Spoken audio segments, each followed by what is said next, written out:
What's on Your Mind is sponsored by ACMC 339 Dudley Road, New Style Radio 98.7 FM, Breakthrough Studios, and Reggae Jam. Welcome to another program in the series of What's on Your Mind. I'm Carl. Program is produced by Breakthrough TV. Let me say thank you for tuning into the program. I want to say thanks to all you guys who's been supporting us over the past couple of months. It's been wonderful. I want to say big shout out to all you guys up there in Canada. How you doing? Thank you. US of A, how you doing? Big shout out to you. Jamaica. You don't always say that. Big shout out to you. Also want to say big shout out to all my family. Let me say this is a live stream. I am coming to you directly live. So don't forget to press the subscribe button, you know what I mean? So, as you know, it's What's on Your Mind. And don't forget, if you want to join this program, you can hook us up at gmail.com and come and talk to us about what's on your mind. Also, you can get us to us on the phone as well. Anyway, I got a wonderful lady in the studio with us today, and her name is Conita Taylor. How you doing, Conita? I'm good, thank you. Let me say welcome to Breakthrough TV. How you doing? I'm good. You're good? Yes. How's your day been? Been nice. And how are things? Let me just ask you, how are you? I'm good. You're good? Yes, I'm good. Yes. I'm good. So what do you do? I'm a massage therapist. I have my own business. Okay. How long have you been doing that? Therapist, 26 years coming, and I've had my own business nearly 5 years now. Yeah. You like it? I love it. You Yeah. enjoy it? Rewarding. Any hobbies? At the moment, I started the gym. I've got a personal trainer, Okay. and I'm on a journey, a new detox at the moment. How do you find that? I've only started since Monday. Yeah. So it's quite new. But Yeah. I like it. I feel lighter. So yeah. And have you been, let me ask you that, when you say gym and all that, have you been keeping your New Year's resolution? Did you make any? I don't make New Year's resolutions. I Because don't. we're February now, aren't Yes, we? I don't. No, I started the gym from last year. Before, Okay. So yeah, Yeah. just continue through. Okay, that's great, that's great. I'm going to talk to you later on what's on your mind, because I know you got a lot of stuff to tell us about what's on your mind, yeah? Yes. As you know, guys, I always sort of look at what's happening around the world, and it's a strange one. So Boris Johnson announced living with COVID and the end of the restrictions, self-isolation, and free testing will end for some people from the 1st of April. I don't know if it's a good idea or a bad idea, but I've got a lot to say about that later on. You know what I mean? So stay tuned for that. That's going to come up in my rant, because I need to say something about this, you know, this self-isolation thing ended, because like, people can still pass on things to you, right? But let me actually sort of look at that a little bit later on. Gonna now move on to my next story. My next story is storm. We've had so many storms in a couple of weeks. Can you believe that? Houses got damaged, buildings got damaged, the O2 in London got damaged, and a whole lot of stuff like that. I think this is the first time I've seen so many storms in a couple of days or within a week. Now, this storm was started with Storm Dudley. I think it was Dudley from the Black Country, Dudley. My Black Country accent is not very good. People gonna beat me up now, so what I'm talking about. Actually, I've got quite a different talk. What you talk about? Dudley? I'm not a Brummy, guys. I live in Birmingham, but I've never been able to master the Brummy accent. So we had Storm Dudley, then we have Storm Eunice, then we had one coming in now called Gladys. Gladys. I don't know what is going on with these storms and Gladys. And who give it a name called Gladys? But it's one of them ones. And I say, no, seriously now, there's been quite a few floods. And a lot of people has lost power as well, you know what I mean? So that is also one of those things, you know what I mean? And as I say, and a couple of days ago, I think this was Monday, there was an earthquake in Warsaw. And a lot of people say it affected their property and fence got blown down and all that sort of stuff, you know what I mean? So it's one of them ones. You just don't know what is happening around you. Talk about climate change. It could be climate change, but you just never know, yeah? So I need to move on. Now, this is a very, very serious thing. And this happened in New Jersey, in the United States. And police, actually, two teenagers was actually fighting a Caucasian youth and an African American youth. And they was fighting each other.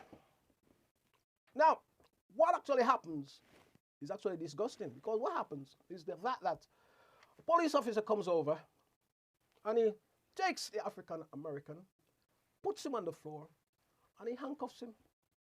Yeah. Very, very naughty. Because he only did it to one person. While the Caucasian youth was standing and watching what was going on. Why didn't he handcuff him as well? Why didn't he put him somewhere as well? You know, it's if you're at school, right? So you're at school, right? And you get into a fight. This is the thing. If you're at school and you get into a fight with somebody else, the teacher generally come and pull you apart. Yes. And look at this, look at this. Look, you see the Caucasian guy standing and watching. This is what you call another institutional racism. And I don't know what we're going to do. I don't know how we're going to get over this sort of stuff. I'll start to move on. Anyway, let me move on. Now, wow, a 63-year-old man has been charged with suspicion of murder of a woman in London, Greenwich. Naomi Hunt, 41, was murdered, and police was called to the scene. And as I say, this is another very, very serious thing happening to a wonderful lady. And we hope her family will see some justice very, very soon. Now, also, crime, let me move on to my next story. Crime is not getting any better or any easier, because residents says they are scared, or they have fear of going into a lot of the cities in the UK, and it's some of the senior citizens as well. They say they are fearful of going on into the city because of antisocial behavior, the rising crime violence, you know what I mean? And as I say, I think they're asking for more police. Police needs to come out of them car. We've been asking for this for a long, long time. So I think police needs to come out of their car. I know they got all the high-tech things, and they got all the cameras and all the different things, but it is not helping. You know what I mean? Just got to hold it there for a minute, because I had this late news in also. A couple of hours, I think this break news yesterday. Shasta Johnson. Now, 4 men who actually was charged with shooting Sasa Johnson, the black activist lady who was shot in the head in London last year.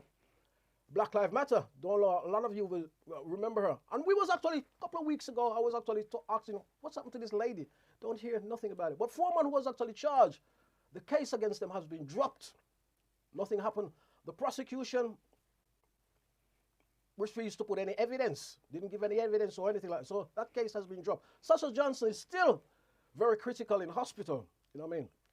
And she's a mother of 2, and they say she's still very, very critical in hospital. We don't know if she's going to be the Sasha Johnson that we ever know again. And she is such a young lady. And I say respect to her family, you know what I mean, and all that, yeah?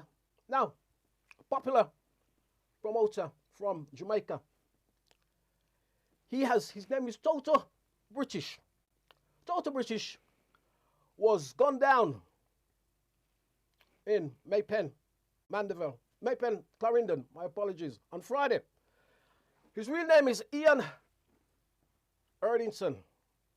And also a woman was shot in that incident. Yeah.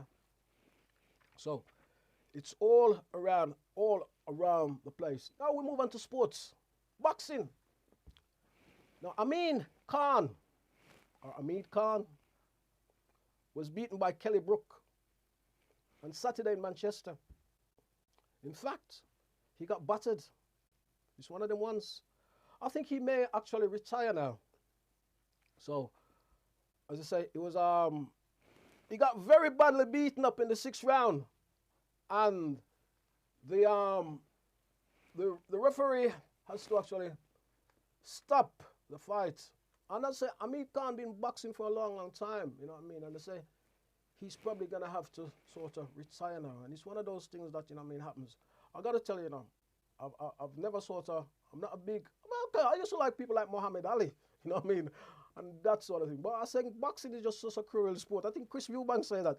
Have a look what Chris Eubank said that to that so many years ago, you know what I mean? And I don't know why people have to get into the ring and butter themselves. But it's all about the money, isn't it? And I guess it's probably also another showmanship of the skill. But it's not for me. Plus, I'm too short. I've got my guess is laughing at me. You think I'm too short?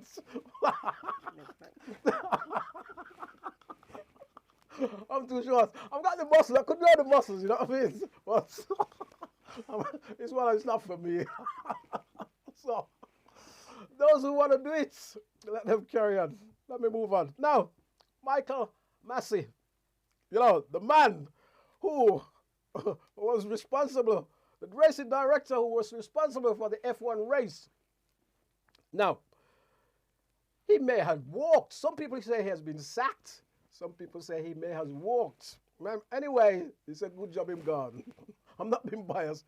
This is the guy who actually cost Lewis Hamilton the world championship. Lewis Hamilton would have been the world champion for the 8th time. In fact, he stole the race and give it to Max Verstappen. In England, we say he was robbed. Yes, that's what we say, don't we? Yes, we say in England he was robbed. So, and Lewis Hamilton also says he needs to the F1 need to take further action. So I wonder if they're going to say to the man, I wonder if they're going to say, oh, okay, Max Verstappen, you know, you never win the race. We're taking it off you. But I don't think that's going to happen, is it? It's not going to happen. Yeah. One of them ones, though. One of them ones. And I say I was very, very sort of disappointed with that race. Now, move on to entertainment. Now, this is sad. Entertainment. Jamel Edwards died at the age of 31. He was the founder of SBTV. Helped to launch a lot of people's career. Dave, Ed Sheeran, Jessie J, to mention but a few. Tributes has actually poured in for this young man. His mother also works on a TV program, Loose Women, Brenda Edwards. Yeah, and I say this is sad for such a young man. And he's been at the cutting edge for about 10 years in British music. So we say big condolence to him, his family, and all his friends. Still haven't have any constructive answer of what caused him or what, you know what I mean, what he died of. I mean, there's things circulation, you know what I mean. There's some circulation. I think, but it hasn't been sort of really confirmed. So we're not going to speculate, you know what I mean. So until we're actually sure, we know what actually caused his death, we won't speculate. So, but it's a terrible loss. Do you know what I mean? People like Storms, you know what I mean? He's been there. He's been a cutting edge, and he has been so quiet. You know, some people jump up and down and say, "Yes, yes, me I do this, me I do that, me I do that." The man was so humbled. You know, that's the good thing about it. You see where humbleness takes you. You know what I mean? Never jumping up and you never. I mean, a lot of people never heard about him. A lot of people never heard about him. The influence he has on British music until he's actually gone. Yeah. So sad. Now, Nikki Minaj. Hope I got her name right. Now, this is what Nikki Minaj. You could get tongue-tied with a name like that easily, innit? She probably hit out on me now. I say, who that boy talk about me like that? She probably lick me down there because she have a whole lot of money. Who that boy I can't even pronounce my name properly. See, I can talk in different accents, you know. You remember me saying that when he started the program. As I say, the lady has said, women do not exist for men's pleasure. Which is totally right. So, big shout out to you. Big shout out to you, Nikki. Big shout out to you. I know you got a lot of fans, so I'm not gonna say anything else. Now, as you know, we always find a story, and I always put my glasses on when I give you these stories now, because I got to do it properly. You know, not messing around, not joking, serious. Now, Jim Olag here. He says, I thought I would have to wait decades to find a cure from sickle cell disease. But now scientists have engineered his blood to overcome the disease which left him in constant pain. And he said it's like being born again. Jim, one of the first of 7 cell patients to have benefited from a revolutionary new treatment to help overcome the sickle cell disease. And this is being done in the United States of America. He said it has actually changed my life.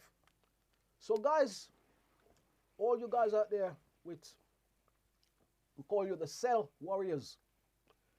There's hope on the way, and hope this will be able to cure that disease once and for all. And because this disease affects so many British, African, Caribbean people, you know what I mean, it's good to see, because we've been waiting for years and years and years for research, you know. So it's good to see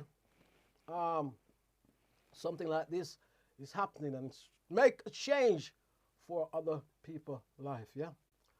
Don't forget to like, share, and subscribe to the program, yeah. What do you think of that? What do you think about the treatment? Let me just ask you, what do you think about treatment for sickle cell?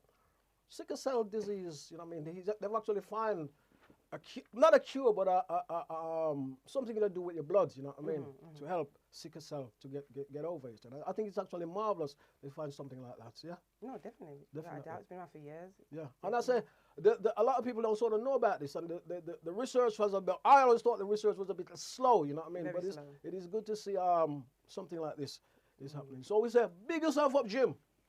And thank you for sharing that information with us, sir. Yeah, marvelous. Now, yes, my man always put me up and says, keep calm. My producer always says, keep calm. I don't know why he does that, you know, because he knows. He knows when I get to this part, I can't keep calm. I just say it like it is. Yes. Now, no more isolation. Yes, someone would say, yes. Great. My guess is shaking her head. No more isolation. Yes. Now, what sort of gets me about this is the fact that, so you see, if you have COVID, you see, and people used to isolate, and now you're not isolating. Let me come out of that language, I'm going to this. Now you're not isolated. Yes. I don't think you should actually be walking around with COVID and passing it on to other people, because what it does, it will affect the vulnerable people. Yes, it affects vulnerable people. So I don't know what Boris is doing. The other thing as well, he could have drifted into it really slow. You know what I mean? Instead of whoops, you know, just drop it on you. But he could have gone into it really slow and says, take it easy. Because listen, I hope he doesn't damage all the good work that has been done already. Because when he just drop it on you like that now, it's like he's going to just damage all the good work. You know what I mean? No mass. Just go into it slowly, slowly, slowly. You see what I'm saying? I don't mind we're coming out of isolation, because business need, you know what I mean, to carry on with their work, you know what I mean? And also, because COVID has affected a lot of people. It's affected a lot of people mentality. Students for one. People who go to school for one, you know what I mean? It is affecting them, you know what I mean? So we don't mind slowly, slowly, slowly, slowly. That is my trouble about this, you know what I mean? And I saw students the other day which sort of have a mental sort of effect on them, and it's affected a lot of people's mental health, you know what I mean? COVID has done that. But as I say, I don't think we should just rush, you know what I mean? Just because Boris is switching the news, innit? Because that news now has come off Partygate now. Nobody hear about Partygate in the last couple of days now. So he's actually literally bring that to sort of cover his tracks. You know what I mean? So, oh yes, Boris is doing really well now. He's doing really, really nice. I hope I'm wrong. But I hope I'm wrong about this, you know what I mean? But as I say, if you got the flu, right? Let me go this now. If you have the flu, yes, You're not going to go to any people, go to next to people who have the flu, are you? No, You're staying away from people who's got the flu. It's the same. When you got a cold, you actually stay away from people who's got the cold. So the part of not self-isolation when you got, or self-isolating when you got COVID worries me. You know, and I actually did a survey a couple of days ago, and I asked 24 people what they think. 16 people says they don't like people who's got COVID not isolating from other people. That was 16 people said that. 2 people says, oh, I think Boris is all right. Another 2 people says they don't know. And the rest says, well, they don't sort of like the decision, but we have to come out of this some way. Well, I mean, it's living. We have to live, you know what I mean? But as I say, I don't really like the whole idea. But the thing is, I said, for like young people who can't get to learn social skills, you know what I mean, or get together with their friends, I do understand what that is like. And the other thing as well, you see, the problem as well, if you get sort of, I see a program last night on the television. It was actually this man who had COVID, and he's had it for over a year. And if you see what it's done to him, you know, it was absolutely terrible. And I'm not scaremongering. And the other part is, well, you see, a lot of people may say, oh, yes, we want to get back to normal, we want to do this and to that. But when you actually talk to people who's actually had COVID, or if your family's had COVID, or if your friends have had COVID, you know what I mean? They'll tell you a different story. So, True. yeah, they'll tell you a different story, don't you? You know what I mean? They'll tell you a totally different story. So, that I am a little bit sort of worried about. Yes. But the other thing as well, I got figures here. I got a bit of figure. If I can find my figures, did have some figures here. The amounts of find my figures. Let me put my glasses on back again now. This is where I put my glasses on, because the tracking for COVID. Yes. Now confirm. I got to tell you this now, because this is coming from the tracking system. A lot of people don't know these figures. Now, and somebody's might say, oh, I know a lot of one is going to be sort of, you know, this is a figure on the makeup. But this is a tracking system, because we can all get tracked these days. People track you on your phone. You know what I mean? People track you where you're going. So when I walk, my phone tell me exactly where I'm walking to or how many miles I've done. And I never set it up for them. So people can be tracking. The man can track you in your house. They track you for your paying your bills, don't they? This is what I'm saying. So when people skin up their face and say tracking, blah, blah, blah, blah, blah, it does work. So let me go back to tracking now. 80,695,499 confirmed case so far. Deaths is 160,815. A lot of those deaths have also affected British, African, Caribbean people. Yes. Right. Vaccine doses, 137,482,283. Recovery, 139,482,283,000. Active, still active, 1,606,123. Still active. So, we haven't solved COVID. So don't let us think we've solved it. And don't let us sort of play around with it. Let me move on. Yes. Now, I'll talk about this young man being arrested in the United States, where the police is actually handcuffing the African American, and they're not doing nothing to the youth that actually started the fight. And I said this now, this is totally, as I said this before, this is actually institutional racism. We see it when Barack Obama was getting in the White House. That is actually, it takes it so long for an African American to get into the White House. It's called institutional racism. You know what I mean? A lot of people don't realize this. A lot of people don't see it. And we've been knocking at, we see the same thing with George Floyd. It's institutional racism that all these people are doing to all these people. It's happening, you know what I mean? And a lot of people not taking any notice of it, you know what I mean? Except some of us. So let me see if we can have a clip. I don't know if we can actually find the clip somewhere of what is actually happening. And hoping to see the situation that is actually happening with this sort of young man. And I said this earlier on when I was breaking it. I says, if you see two guys fighting or two youngsters fighting, you say, go over there, man. Stop it. You say, go over there. We see so many times in the playground. We see teachers doing it over the years. Go over there, sir. Go for sir. You don't drag one and handcuff him and start, you know what I mean, doing stupidness. What I call stupidness. Let's have a look at this if I can get it. If we can get it up.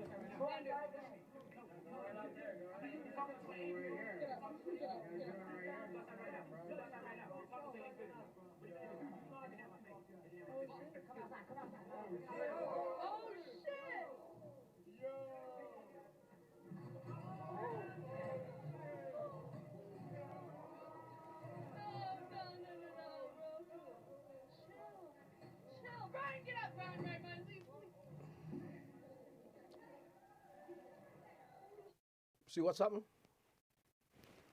It's there, isn't it? What happened to the other guy now? Where's the other guy? Nobody not handcuffing him. The police ain't handcuffing him. Yeah. He's sitting nicely on the couch over there. You see? They're handcuffing this guy. See? If you see at the back of the screen, he's sitting nicely on the couch. Nice settee. We call him settee over here. But it's not funny. And it makes you wonder how things like this keep happening all the time. Yeah. See, he's sitting over there. See, he's sitting over there. Yes. Oh, no. He's coming to our look now. Yeah. Yo, it says he's black. Racially motivated. Yeah. I think it's a joke. It's not a joke. It's a very, very serious thing. That's what you call institutional racism. And it doesn't change. You know what I mean? There you have it. Now, as you know, I got my wonderful guest in the studio. So, I'm going to bring my guest in and let she tell us what is actually on her mind. And I know What's on my mind? she's got a lot of stuff on her mind. So, how you doing, Khadija? I'm good, thank you. I am. So, what's on your mind, girl? You don't mind me calling you girl? I'm actually a young lady. Yeah, okay, I know. It's just a joke. Yeah. So, how you doing? I'm good. What's on your mind? Well, since the COVID started, Yeah. pandemic, Mm-hmm. domestic abuse Yeah. has risen 3 times the Serious. amount before, Serious. and it's not getting better. Mm-hmm. It's getting worse. Okay. And I think that we, as a community, Mm-hmm. we need to do something about it Okay. on female to male to female, Mhm. and obviously female to male. Mm-hmm. So we need to work together Mm-hmm. to stop this. Because it's not happening from just adulthood, it's also happening from teenagers in schools. Mm-hmm. You're hearing it about it all the time. Yeah. And there's nothing put in place for it. Yeah. What caused it? I think, especially with the COVID, Yeah. I think if ladies are going through domestic abuse with their partners, Yeah. and the husband's at work or the partner, Mm-hmm. and they're at work, and then you all of a sudden you're in a house, isolating together, can't go nowhere, Yeah. and you're on top of each other. Yeah. You maybe got the children, maybe not working, you've been furloughed, all that kind of stuff. Yeah. And then it just gets worse and worse, and then, you know, unfortunately, deaths are coming from it as well. Okay. But domestic violence have always been there even before Yes, the COVID. yeah, isn't it? definitely. Is it? But it's definitely risen since the COVID. Okay. Have you ever experienced domestic violence? I have. Yes. I have. For how long? I was 19, Yeah. and it was a year and a half, Yeah. but it felt like 10 years. Serious. Yeah. And what caused it? At first, he was very charming. Yeah. He was nice. And then eventually, he got very violent. But more mentally, verbally, than actually physically to begin with. How long was you with him for? Like the whole time, year and a half. Year and a half. Yeah. Let's discuss it. How did it affect you? For a long time, mentally affected me. Like, if I went out in other relationships, I would think that they're going to be like that, so they're going to be violent. Did you get any help? Did you seek help? Not initially, not straight away. Why? I think the stigma, and I class myself as an independent, strong black woman. So I didn't really want to seek help. When I was going through it, I did phone helpline. Yeah. And then I put the phone down. I didn't phone police. I just dealt with it myself. You tell your families about it? No, not when I was going through it, no. Why not? Again, embarrassment, disappointment, everything. Yeah. My days. And how did you overcome it to get where you sort of are now? I was very fortunate to work away on a cruise ship.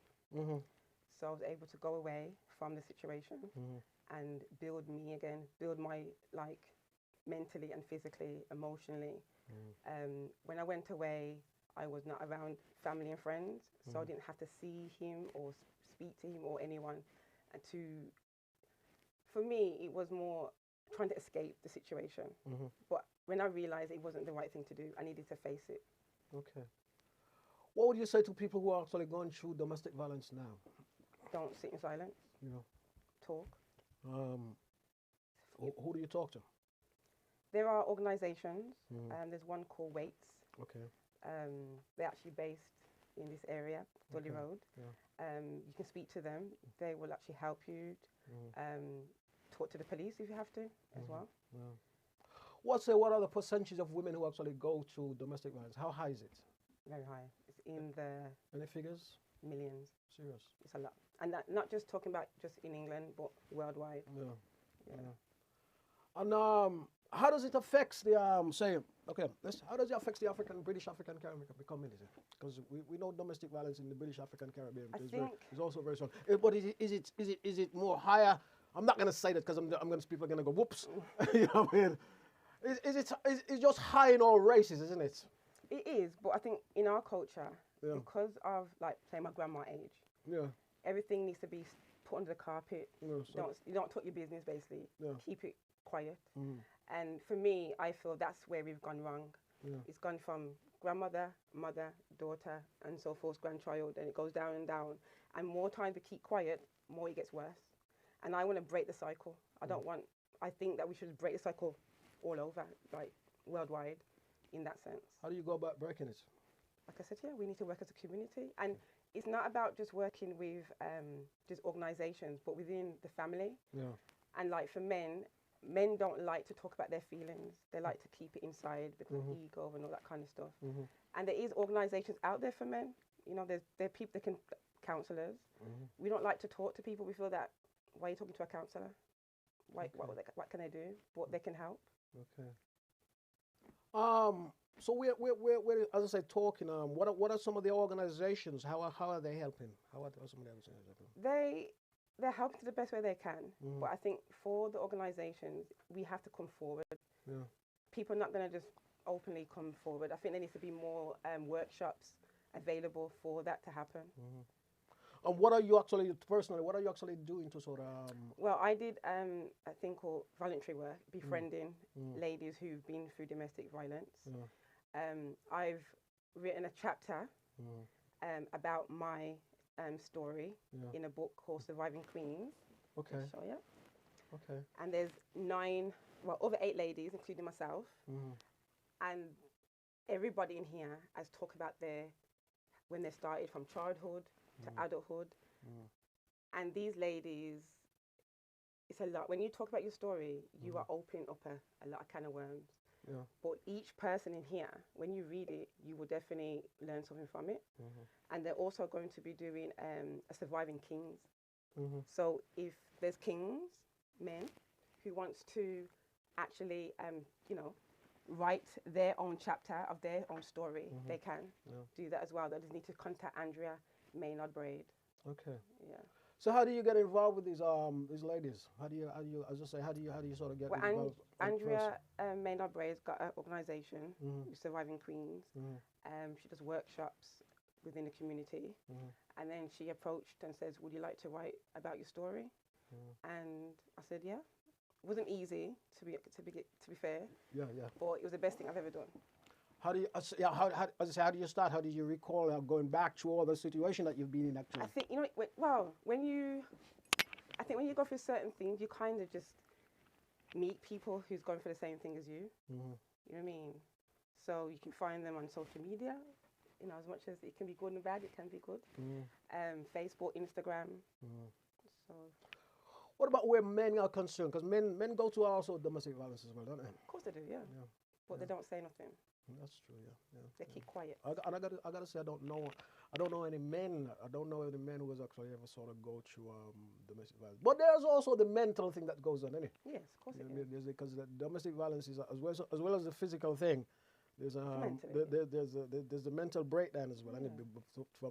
to both sexes, don't they? Yeah, because domestic abuse isn't just physical. That's right. Yeah. It's mentally, financially, emotionally. Yeah. So it's all those things as well. Yeah. The cure?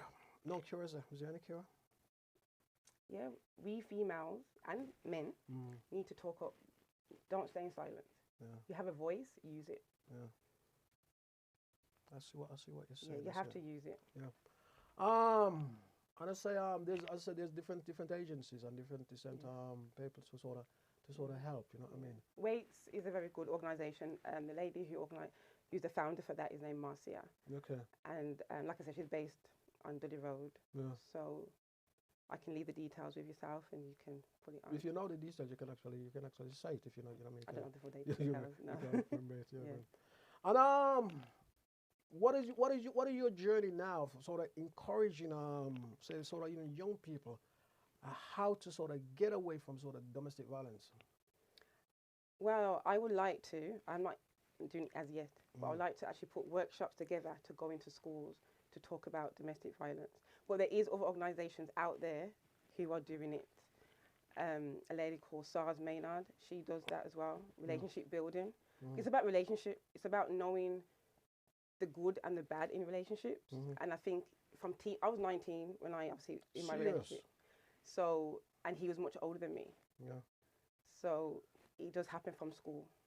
Was that part of the problem? Do you think that was part of the problem? Do you think, I was in a very vulnerable stage of my life. Yeah, that's what I'm trying to say. Do you thought it was sort of? I mean, it shouldn't happen if you're going out with somebody older. You know what I mean? Or somebody probably.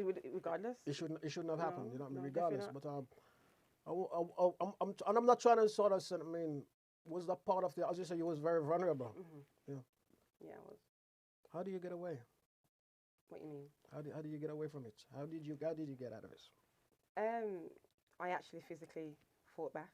Yeah, you physically fought Yes, back. I did. Yes, That was my way of getting out. Did you physically I did. We actually was fighting. It wasn't just him and me. Yeah, but he was actually fighting. Did he actually? Yeah, you say he had physically physically hit you. Yeah, he did. Yeah. My days. That is so sad. That's Yeah. You ever come across this person again? I have. Yes, you have. I have. Yeah. Yeah, you talk to him. We don't talk. Yeah. I have told him how I felt. Yeah. I said I forgive him, Yeah. but not for him. I forgive for me, so I can move on. Yeah. He was in a bit in denial. Okay. But he apologized. Yeah. Yeah. And as you say, you forgive. Yeah, you have to. You have to. You can't keep that bitterness in your life forever. But that is a thin line, isn't it? It's a thin line between forgiving and what's the other word? Forget. And forgiving and forget. Yeah, it's a very, very thin line. I'd never forget. Yeah. But I'll definitely. I do forgive him. I do. I have forgiven him. I have. That's marvelous. That's Yeah. marvelous. That is. I gotta say that's. Yeah, you have to. Yeah. I don't know. I suppose you have to sort of move on it. Yeah. You have to sort of move forward. What else are some of the things you actually sort of got in your mind? I mean, there must be other things you got in your mind away from just domestic violence. There's loads of things. I think that's another topic. Yeah, it's Yes, and another. we've got time. Loads of. You know what it is. I think with the COVID, Yeah. it's very strained on mentally on everybody. Yeah. And just like you were saying before with Boris, lowering down the restrictions, I do believe that we need to get back to some form of normality, whatever that is. Yeah. But I do feel that we need to put things in place. Just because he's lowered the restrictions, I think we as individuals need to be sensible. Yeah. So if you do catch COVID, you know really and truly you're supposed to stay in your house until you feel better, or the 5 days or whatever days, 7 days. Not to be around people who are vulnerable. Yeah. I've personally had COVID myself. Serious? I did, yeah. How was it for you? You know, it wasn't as What? bad as everybody. No, I rephrase that. When I had COVID, Yeah. for the say first 2 days, my head was literally like feel like it's gonna explode. Serious? It was, but I do know there's people who's been in hospital. Like my dad, he was in hospital with COVID when it first happened. Yeah. And because it was at the beginning, I never knew what was going to happen. So I'm not saying if you have it, it's you being dramatic with it. Everybody just clearly is different Yeah. of how it affects them. Did you sort of get it because you wasn't sort of you wasn't sort of staying away from people? No, I was. You were sort of staying from people. I'm a massage therapist, so I wasn't able to work. Yeah. So I was isolating. I have vulnerable people in my family, so I was very cautious about things like that. So I was shocked that I actually got it. But I did isolate when I obviously had it. Okay. Yeah, I do sort of think people should sort of really isolate, because as I said to you earlier on, I don't really think the people who has it, you know what I mean, shouldn't be out, you know what I mean, going out. And the other thing as well is that sort of gets me about that, is that the fact that Barry says, "Oh, I'll leave it up to you now," you know what I mean. That is sort of a bit irresponsible. Yeah, You know what I mean? yeah. Yeah. It is sort of irresponsible in that fact, because you know what people are like, aren't they? Yeah. Just like a lot of people, whether you take the vaccine or not, I'm not going to take the vaccine. And the moment of time people say, "Oh, Boris, you can go do it," Boris said to everybody, "You can go do it." Like it's one of them ones, you know. I mean, Yeah. it is. I just think as an individual, you have to just be sensible what you're gonna do, Yeah. It's one. It is. and still isolate and stuff like that. Okay. As I said, the Queen have it. How do you think she got it? The Queen of England, get it? Because she's in isolation. I don't go anywhere, so how's she gonna get it unless obviously people who come into the house? But Charles had it, didn't they? Well, then that's another story. Charles had it. That's another story. Yeah, that's Charles had it. And I think Camilla had it as well, didn't she? That's again another story. Yeah. You know what I mean? Like basically, I personally don't think when they get it, they don't seem to be affected that badly. But like I said, it does affect people differently. Yeah. But if you remember way back then, the former president of the United States, he says he had it, and he never had it. No. He never had it. He never had it very, very, very long. Exactly. You know what I mean? I don't know. I am sort of troubled about this, because as a people's gonna just do what they want to do now, you know what I mean? And that is the trouble me. And as I said in my rant, to say, we've come all this way, you know what I mean? We've come all this way. And I think there's light at the end of the tunnel, not an oncoming train. That is one of them subtle jokes. And so I think we've come so far. I don't think we should actually we should sort of rush into it and sort of, you know what I mean, get before we sort of, because if we rush into it and the damage is gonna be so. We're gonna put all that good work behind No, I agree. and mash up I totally agree. and mash up all that good work. You know what I mean? I So totally that agree, is yeah. that is one of the things. And the other thing as well, what I don't like about this, the fact that a lot of people don't show any signs. Exactly. So a lot of people don't show I any know signs. a few people who had it but didn't show no signs. Yeah. So that's the thing. So I do believe we do have to get back to some form of normality, but at the same time, just be sensible. What about young people? You know what I mean? What about young people? That's another story altogether. You know what I mean? Young people, they're not even learning now, but with Boris saying what he's going to say, they're going to do what they're going to do. Let me ask you a question then. Let's move on to something else, because we see a lot of crime in our city. We see a lot of knife crime in our city. What about young people and knife crime? Every time I see it, I cringe, because I've got young cousins that, you know, I would hate anything to happen to them. But sometimes you don't have to be necessarily in anything. Yeah. You can be an innocent bystander and it can happen. Yeah. How has it escalated so much? There's nothing. When I was younger, we had community centres where you can go to and you can mix with your friends. There's nothing like that at all for them. There's nothing. They literally just go into the road and that's it. They don't have nowhere to go. They have no structure. Is it? They don't. But I don't know. Can parents when I was young, right? I mean, like, I never get involved in anything like that. Okay. I never want to get involved in anything like that because my mentality was to do something else. The mentality, I start thinking of doing something for myself a very, very long time ago. Maybe it's the background actually it comes from. You know what I mean? Well, did you have like a role model? My upbringing was sort of tough. You know what I mean? I was born in Jamaica, right? I was born in Jamaica. So when you're born in Jamaica, my first thing, I'm a musician, right? I'm a musician. I'm a musician. I work and I do different things. So there was nothing ever there was nothing gonna drag me into say getting involved in knife crime. There was nothing gonna drag me into getting involved in crime because my mentality was. I'm not a very big guy, but my mentality was totally strong. You know what I mean? So. I was never gonna get involved into stuff like that anyway. And people talk about moral muggles. I thought, when I was young, what role model you talking about? I never used to look up to anybody, but my mentality was already strong. Did you have a father around? Of course, I had a father around. I got a mother and all those sort of stuff. You know, so those people you actually learn from anyway. And you couldn't go sort of do stupid things like you know, so you're getting involved in crime or drugs or anything like that. You know what I mean? I hear what you're saying, but you said obviously you had a father around. Yes. But it's not obviously right now, in this time now. Yes. You know what I mean? There's a lot of I suppose you could say when you talk about I have a grandmother who was tough. No, when I think about it, I had a grandmother who was very, very tough. You know what I mean?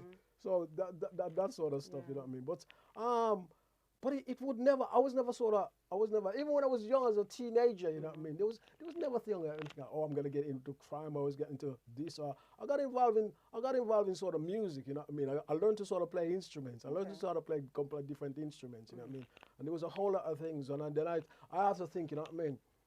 And there was no way coming from where I come from. You know what I mean? And even when I came to the UK, there was no way that was gonna actually force me to get involved in crime because there was no way. There was no way. Let me say that. There was no way I'm going to go to prison coming from that background, coming from such a strong background. There was no way.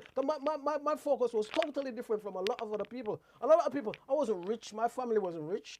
You know what I mean? We didn't have a lot, but we work hard and we build it. You know what I mean? So that was my mentality. But not everybody has that foundation or that mentality. You're right. But do you think music affects the way people think? Because I keep asking people this because does the lyrics in music sort of affects sort of the way people behave and the way people think of of getting involved in crime? It can do. It can do. Yeah, definitely. Yeah. But it can be your environment as well. It can be your result. What about sort of grime music or grind music? Do this, do that, do this, you know, because it influences people, doesn't it? Yeah, and then obviously to see certain rappers, whatever, talking like that, and also they've got money, they're thinking, oh, well, that's the way they want to go. Yeah. So it's all about just reinstilling things back into these children mentally, you know what I mean? Because they have got it in them, but they need guidance. Yeah, but that is I totally agree with you. But I think probably one of the things as well. You see all these big rappers, all these big people now, they who up for money, and then some youth on the streets say, "Me want this money," and they don't realize that's not the reality of life. No. You know you have to work for it. You have to put a foundation and to do something like to get that. You know what I mean? So they don't realize. But I think a lot of and I'm not knocking young people. A lot of people think, oh, him have it, you know, Jay-Z have it. These big guys have it. Me gonna have it as well. You know what I mean? Me can do it and get it. And I think that's probably part of the problem as well. You know what I mean? And then I think as well, part of the problem is like children having children. I mentioned that a lot of times. Children having children. It's not a funny thing. You know what I mean? It's not a funny thing. No, it's not a funny thing at all. But again, you have to think why that's happening.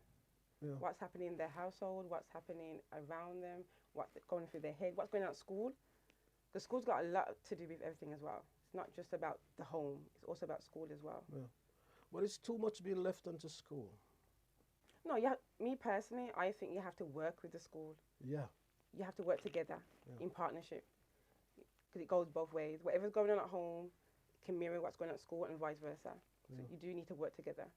Totally, 100%. Yeah. You're totally right. How was it for you at school when you was sort of brought up in this? How was it for you at school?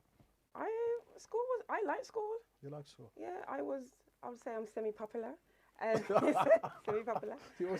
No, school was good. I never I went, senior school, I was at a girls' school, so it was a bit different Okay. to having not a mixed school. Mhm. But with school, for me, I was, the teachers would maybe say I'm very mouthy. But apart from that, I was good in my surroundings. I was good in my surroundings, yeah. Okay. That's right. Anyway, let me ask you then, where can you get your book and your contact details? So you can get it on Amazon. Okay. If you wish to contact me to get a book differently, it's on 077 31 839 283. I'm also in a play called The Number 88 on March the 6th. There's actually going to be 2 showings, so 3 to 4:30, it's sold out. But we've got a next one, 5:30 to 7. Janet Barrett is the lady who's written the play, also is acting in the play. And if you are interested and you want to purchase a ticket, you can find us on Facebook, Janet Barrett or Kunita Taylor. Again, you can contact me on 077 31 839 283. And the second sitting is actually selling that fast, so if you're interested, you can come and see the play. What is the play about? It's about domestic abuse. Yeah. It's about obviously Janet Barrett's story of her life, Okay. part of her life, I should say. But it's very interesting. You learn a lot from it, and that's men and female, not just female, men and female. And like I said, it's going to be at the Blue Orange Theatre, Constitution Hill, on March the 6th. Yeah. How did you get involved in that? I was asked to be part of it. Okay. At first, I was like, I've only done drama at school, that's it. You've done drama at school? I did drama at school. Was you good? Yeah, it was good. Fantastic. So I thought, I like the nature of the play, to be honest. And because I've been through it myself, it's kind of giving back as well. Marvelous. Well, let me say thank you for coming to Breakthrough TV. Yeah. You enjoy the program? Pardon? You enjoy the show? Of course I did, yeah. Thank you. Thank you for coming. We'll probably have you back. Most likely. Let me say thank you for giving us your time, you know what I mean? And, marvelous. It's been actually, we actually thank you for coming. So, there you have it, guys. Let me say thank you for a wonderful guest. And that's what it's all about. If you want to come and take part in our program, Breakthrough TV at gmail.com. Let me say special thanks to all you guys who tuned into the program. Maximum respect. And we'll be here again next week. Let me say big shout out to my good friend Errol Taylor and his family. Let me say big shout out to you, Errol. And also, don't forget, you can catch our EP, Carl and Errol Guitar. You know the song, You Left Me for Paris. That's true. Catch us on that one as well. And let me say big shout out to Breakthrough TV for producing this wonderful program. And you can find other program on Breakthrough TV. You just got to go to Breakthrough TV, YouTube, then go to Breakthrough TRU TV, and you can find some wonderful program there and support the program, you know what I mean? And don't forget, you can also catch me live with the Drive Time Show, New Star Radio, Thursdays and Fridays, 3 till 6. The Drive Time Show with Carl with a C. And you can also catch me on the Monday Morning Breakfast Show from 7 till 10, New Star Radio, 98.7 FM, www.newstarradio.co.uk. And just say, let me say special thanks to all you guys who tune into the program each week. And have a wonderful week. And stay safe and look after yourself. Let me say thank you. And also, I want to say big shout out to Hector McClue there in the United States. Yeah, big shout out to you because I know you're a keen supporter, you know what I mean? So big shout out to you once again. So thank you. Have a great week. Look after yourself and keep safe. God bless you. We'll be back here next week, all being well, with another What's on Your Mind. And it's all On Your Mind is sponsored by ACMC 339 Dudley Road, New Star Radio 98.7 FM, Breakthrough Studios, and Reggae Jam Jam. Planning an event? Do it professionally. Please contact Breakthrough Event Management Team and get everything under one roof for both indoor and outdoor occasions, birthday parties, bridal and baby showers, anniversaries, funerals, backyard BBQs and more. We offer a video and photography service, marquees, decoration and a PA system to hire, with popular new style radio DJs spinning old and new school hits. Please contact 07584 197 380 and book all your catering needs with Reggae Jam Jam catering service on 0787 244 3765. And remember, do it good and done.